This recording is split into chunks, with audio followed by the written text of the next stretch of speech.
very good morning to you this Father's Day. It is June the 20th, 2021. I'm Howard Feldman. This is the Synthesis Sunday podcast with me, Howard Feldman, and a very, very tired, very overworked, overstressed Dr. Anton Meyberg. He's talking to us from the hospital this morning. It certainly hasn't been an easy weekend for him as South Africa battles the third wave. Dr. Anton Meyberg, good morning. How are you? Happy Father's Day. Good morning. Thank you, and to you, and to all the fathers out there. So we currently are sitting on 178,988,000 cases worldwide, with 3.8 million deaths and 163 million cases resolved. The United States has 34 million cases with 617,000 deaths, and India has 29.8 million cases with 386,000 deaths. South Africa has gone up to 1,810,164 cases with 58,590 deaths, and 13,578 new cases in the last 24 hours, a 23.2% test positivity rate. Of those, 8,403 are in Gauteng. And then in hospital in Gauteng, 5,178 people, with 1,102 in ICU and 523 currently ventilated. I'm going to push it up to 524 after this morning. All right. Well, there you go. We're like a number one supplier of ventilated patients. How proud you must feel. Let's just talk about what those numbers actually mean, because, it just sounds like gobbledygook. Let's break it down a different way. Tell me about your week. Tell me about your day yesterday. Yeah, so it's difficult to start. Where do I begin? Okay, so I suppose put on PPE at 5:45 yesterday morning and did a ward round around the COVID wards, ending at about 1:30 for the first time where I got to take a break from the COVID wards, seeing over 100 patients, taking the PPE off at that time. There was over 7 hours wearing PPE, not being able to eat, not being able to drink, not being able to go to the bathroom, seeing extremely ill patients, putting patients onto ventilators, signing documents, looking after patients in general wards, trying to create beds in wards that we didn't have, trying to create ICU beds, trying to shuffle around patients from different hospitals and from casualty, and trying to just make things work.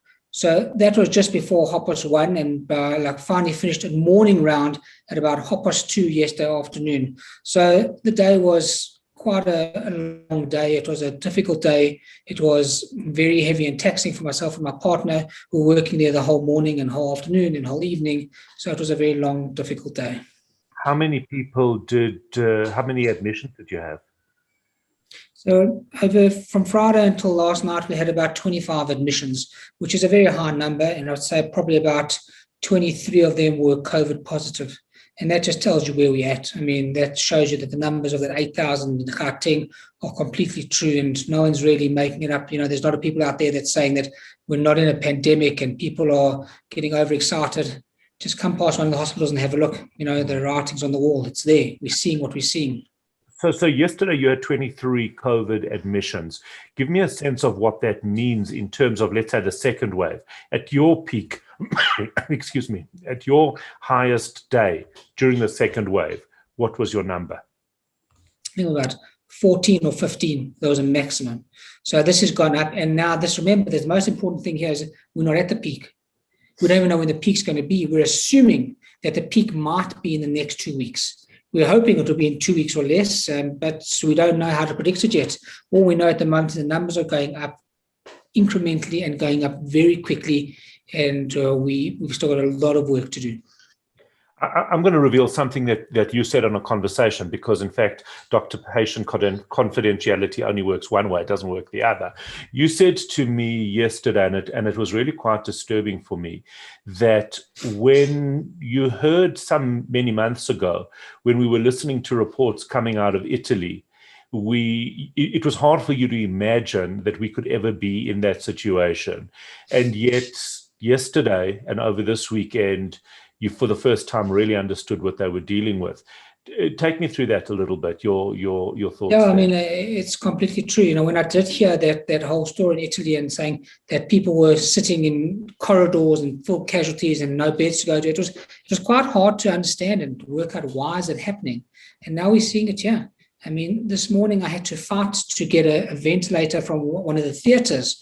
We don't have any more ventilators left in the hospital. Our ICU is full. We don't have ICU beds. And we're not the only hospital. I'd say the majority of hospitals in Gauteng are full. They have no ICU beds. They have no more ventilators.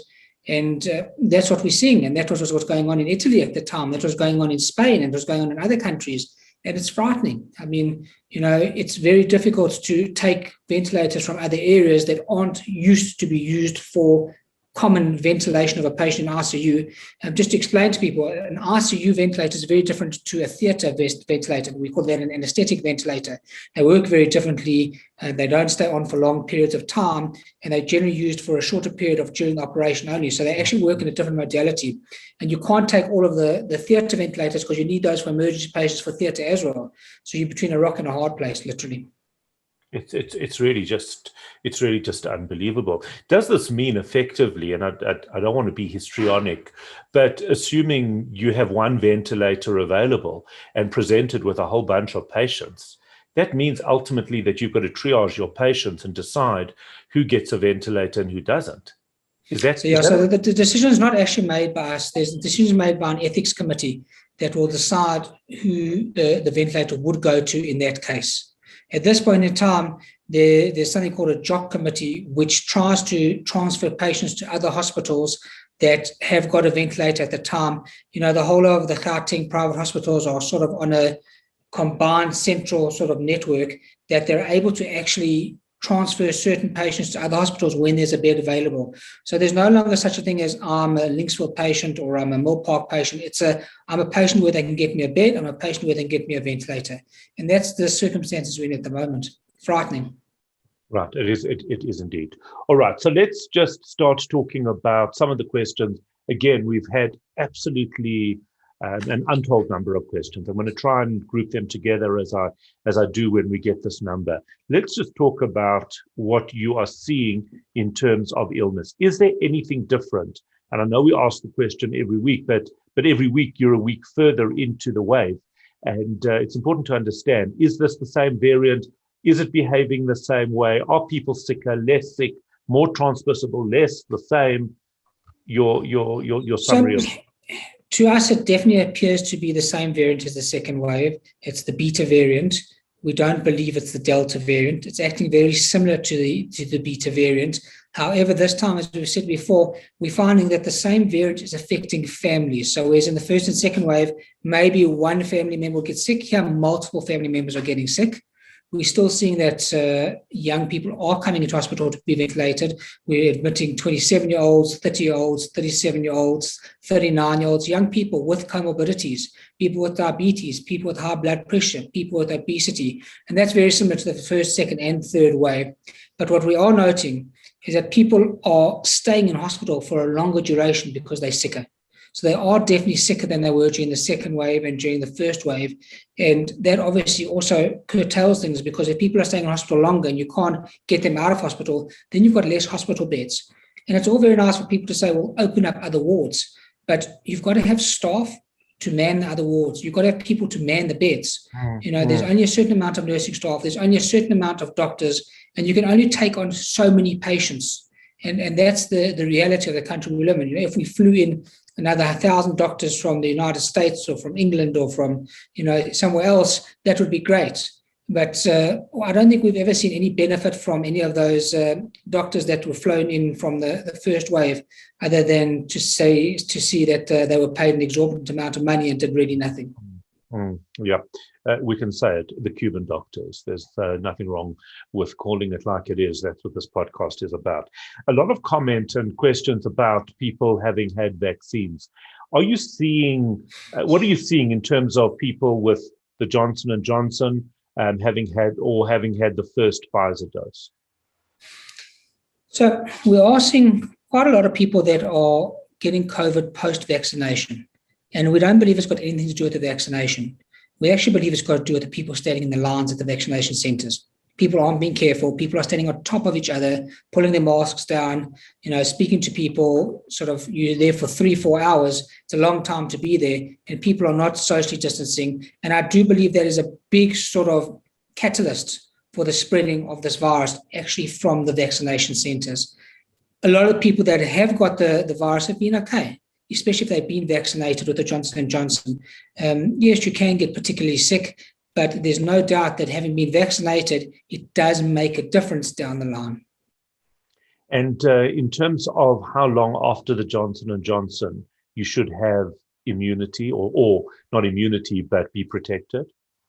So we still say, some people say it's 2 weeks. We still say 6 weeks. You need a longer duration of time for your antibodies to form. And just speaking about the antibodies, we still do not recommend that people test antibodies after they've been vaccinated, because there's two different types of antibodies. The nuclear capsid antibody, that's a spike, that's your nuclear capsid antigen, and then your spike antigen. Those are very different sort of antigens or antibodies that are picked up by the laboratories.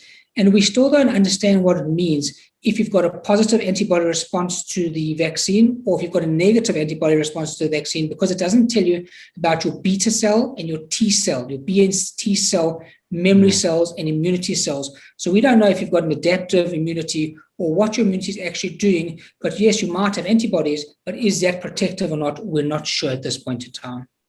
So therefore, we don't actually recommend testing your antibodies post-vaccination. And that answers actually a number of people's questions. Another question that came up quite a bit, excuse me, is if you've had the Pfizer vaccine, the first dose, and then became ill, how long should you wait until you get the second dose? And in fact, do you even need the second dose?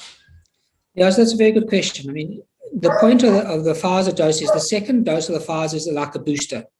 So now if you've had your first Pfizer dose and then you get COVID, the COVID itself boosts your antibodies when you form them. So it's not really necessary for you to have the second Pfizer if you've had the Pfizer and then you've had COVID thereafter, because you've had that boost from the COVID disease itself.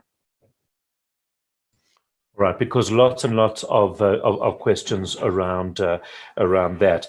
I've heard anecdotally that people who are taking colchicine, I think it's called, medicine, are not contracting COVID-19, and doctors are starting to take this medicine now. Has Dr. Meyberg heard about this? Is there truth to it, or is it just a placebo effect?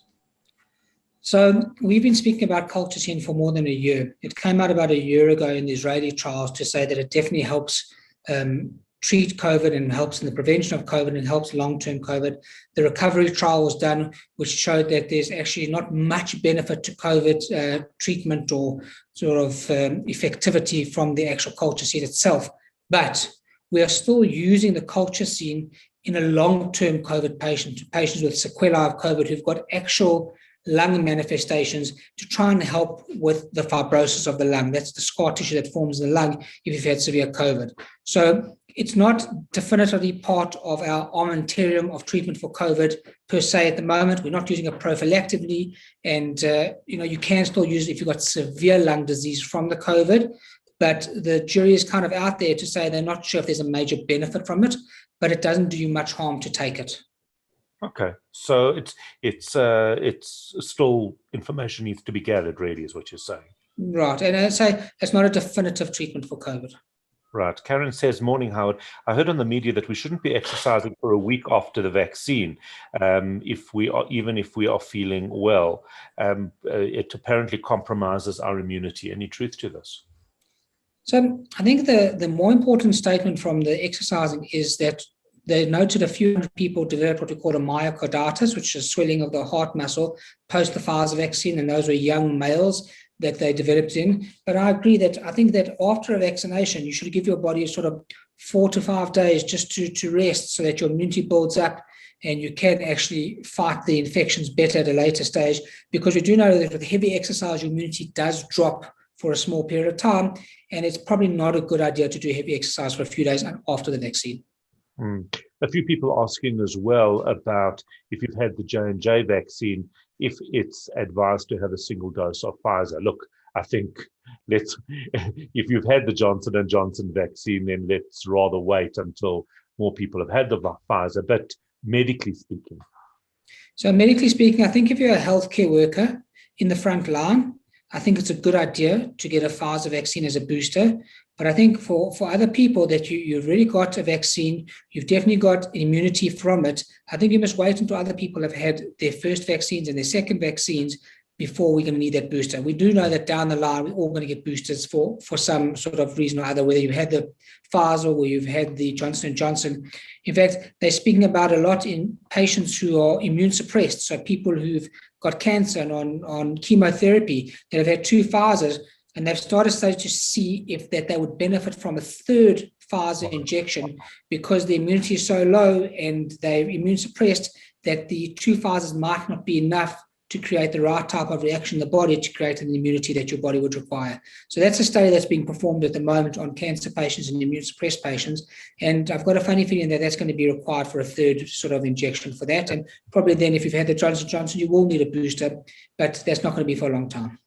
So somebody's asking and you mentioned this before, but maybe there's an explanation. Why are whole families getting COVID this time versus in the last wave, 1 or 2 people? So my understanding of it is that I think during the last wave, we were seeing the 2 variants. We were seeing the first variant from the first wave, as well as the beta variant. Now we're predominantly seeing the beta variant, and that's why we're seeing a lot more people getting sicker and a lot more families getting sicker. There might be a few patients who are getting the Delta variant, but we're not seeing that predominantly in this country at the moment. But I think the beta variant is a highly transmissible, highly infectious variant, and that's why it's spreading among families. There's a lot of concern about what happens if there's not enough doses of the Pfizer for the second dose after 42 days. What's your thoughts on that? Look, ideally, we'd like you to get your second dose by the 42nd day, but you've got to wait till they're available. If it's not there on the 42nd day, then wait till the 50th day or the 60th day if they're available. We can't prophesize what our government's going to do or, what the vaccination centers are going to do, what availability of vaccines they're going to have. We've just got to wait and hope that they will get the required vaccinations. And somebody asking, were the J&J vaccines previously given contaminated? No, that was from stock in Baltimore. Those were contaminated from that side. The ones that we got in the Sasonki trial were not contaminated. They went through rigorous testing procedures from SAHPRA and from other agencies. Those were the uncontaminated batch. What is vaccine? In fact, the ones that are coming now for the teachers, there's a few 100,000 that are coming for teachers. Those are also from the uncontaminated batch. That's okay, cool. Is vaccine shedding a threat to unvaccinated women? What is vaccine shedding? I don't know. So, vaccine shedding is basically an anti-vaxxer tool to say that if you've had a vaccine, you've got a live virus in your body that's going to affect people's fertility and their hormones and their actual circadian rhythms of the estrogen and all the other hormones in their body. And it's in one word. All right, stop. Enough. Trash. It's just trash. Yeah, I can't do this. And somebody wants to know, how are we doing with home oxygen supply levels? Should various communities, whether it's the Jewish community, Muslim community, be buying more of these tools? Look, the one thing we don't want is panic oxygen buying, because if we get panic oxygen buying, then we're not going to have enough oxygen for people that do require it. So go according to your need for oxygen. If your doctor needs it, they'll try and fight finger and nail to get it for you. There are plenty of oxygen companies that are trying to get more oxygen sort of concentrators, and it flows over. When people stop using it, they're more. But obviously it's tight at the moment, but don't panic buy, because then you're buying an oxygen machine that somebody desperately needs and that you won't need, and you'll keep it at your house, and then you've basically done a disservice to your community. Right. And can you advise someone who had a negative reaction to the first Pfizer vaccine? She had palpitations for about 15 minutes. What happens now with the second one?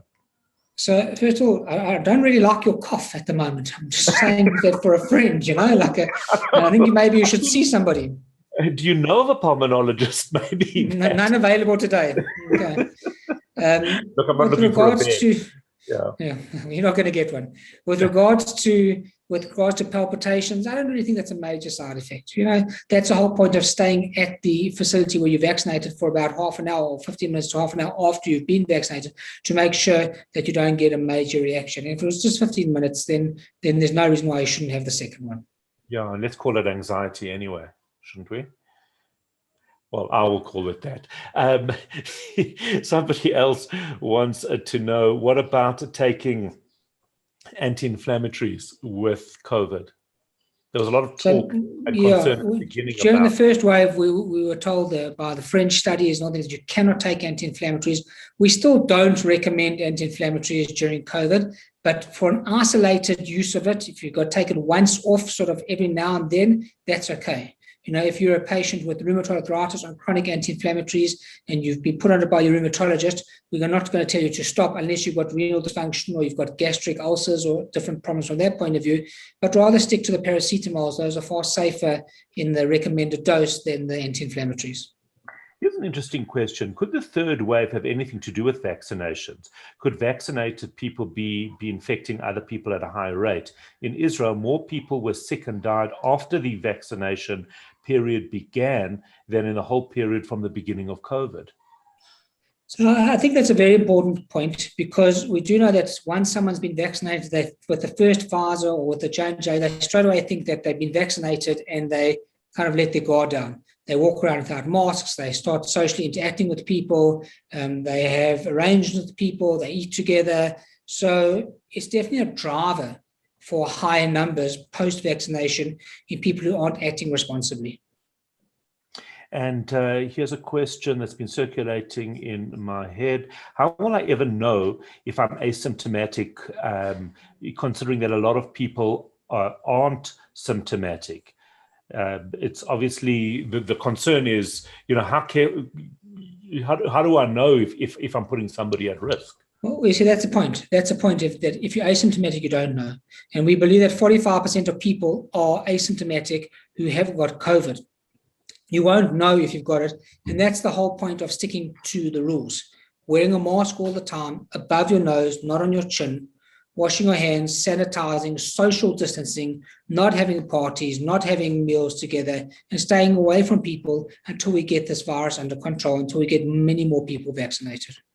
Can we just be clear on this again? If you've had a vaccine, either the Johnson & Johnson or you've had the first Pfizer, and you come into contact with a person who is COVID positive, how long do you need to go into quarantine? How long do you need to go into quarantine? Take us through that again, please. You definitely still have to go into quarantine. The CDC has come out with a ruling that you don't, but that doesn't apply to South Africa. That applies to the United States, where they've got over 50 million people vaccinated. Here we've got a minuscule amount of people vaccinated. So that does not apply to us, that if you have been vaccinated, you come into contact with somebody who's COVID positive, you still have to isolate for your 10-day period, unless you develop symptoms down the line and then you decide to test.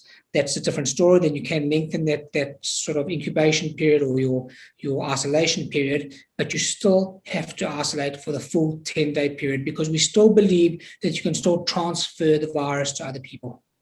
Right. And on Friday on my show, your weekly COVID update, you spoke about staying home for 14 days. Can we just talk about that for a moment again? Most of the private schools have closed. Okay. And if the schools haven't closed, then they should be closing. We're at a state now where we have got a major spread of COVID in the community, in Gauteng, in Johannesburg. It's rife. Okay. I definitively do not agree with the public schools being open, because it's a major spreader from the teacher point of view, from the transport point of view, to the children, to each other, to the cleaners, to the educators, to everybody. We just need to stay home for the next 14 days to try and curb the spread of this virus. Stay home and try and be responsible. Try and actually cut the numbers down and try and stop the spread from exacerbating in our areas, because that's all we can do at the moment. If we're not vaccinated, or if we are vaccinated, we don't have enough people to be vaccinated at the moment to say that we're safe. And what we're seeing out there, what we're seeing in the hospitals at the moment, it's the only thing that you can do to help us so we can help you. When I say so we can help you, When I'm sitting this morning without an ICU bed, without a ventilator, that's because our numbers are dramatically rising and peaking at the moment, even though we're not even close to our peak. We don't have the availability. Everything's scarce now because across the whole of Gauteng, everyone is being, my favorite word, clapped. We are being clapped from a dizzy height. We actually don't know which way to turn anymore. So what you can do is stay home, be responsible. Don't go out if you don't need to go out. Do things online. Just look after yourselves. We need you to look after yourselves so we don't have to look after you. And in fact, 14 days is enough to break a cycle, isn't it? It definitely is, if people do it properly. If people actually just follow the rules, and the majority of people can just stay at home, it will definitely help break the cycle. Obviously, the more people that do it, the better it is in order to break that cycle. But we need a communal effort to do it. Have we revisited the thought about the AstraZeneca vaccines, the 1.1 or the 1 million doses that we decided weren't good enough? So that's a very important point, okay? Having listened to Shabir Mahdi, who vocally says that the government made a mistake by not giving the AstraZeneca vaccine to people, I have to agree with him, because a lot of the studies have shown now that if you had the AstraZeneca vaccine and you could augment it with a Pfizer vaccine, it will be as effective as having had 2 Pfizer vaccines. So, there's a lot of talk about the Novavax the vaccine and the AstraZeneca vaccine. The government hasn't got any of that for us yet. We're still sitting on trying to procure Johnson & Johnson. We're still sitting on trying to procure the Pfizer vaccines, yet we don't have any of these AstraZeneca. And we know that the AstraZeneca wasn't effective more than in mild to moderate disease, but together with another vaccine, together with the Pfizer vaccine, it's showing to be highly effective, especially against our variant. So, it would be very good if the government brought that in, if they had enough Pfizer to augment that one as well. So do you think that the government, I know it's a very loaded question, do you think government has blood on their hands? No doubt. There's no doubt. Look at the position we're in now, and look at the position other countries overseas in the Northern Hemisphere are in. We are struggling. People are dying. People are sick. People are queuing for beds. People are begging for ICU beds. People are trying to get vaccinated. We're at our wits' end. We don't know what we can do further to help people. And the onus goes down to the fact that the government has failed us. So as far as being somebody in the medical space, huge disappointment coming through from government and from how this has been handled. Let me ask you a question. Where are all the beds from Charlotte Makwekwe Hospital? This hospital that is now being closed for a number of weeks, which could supply 500 to 1,000 beds. All those patients are now sitting in queues at Helen Joseph Hospital, at Baragwanath Hospital, overloading all the other periphery hospitals. Where have those beds gone? What has the government done about that? What happened to Nasrec? What about all that place where they had developed a huge area for people to get oxygen that would take the load off hospitals? Where is it? We don't have any of that anymore. So yes, they have let us down. Yeah, and clearly blood on their hands. Dr. Anton Meyberg, before we let you go, it is Father's Day, and we managed, you're not able, unfortunately, to see your family, maybe until significantly later today. So we went to your family and we asked them to send you a very quick message. Here it is. Happy Father's Day, Abba. We love and miss you. Hope to see you later. We are so proud of you.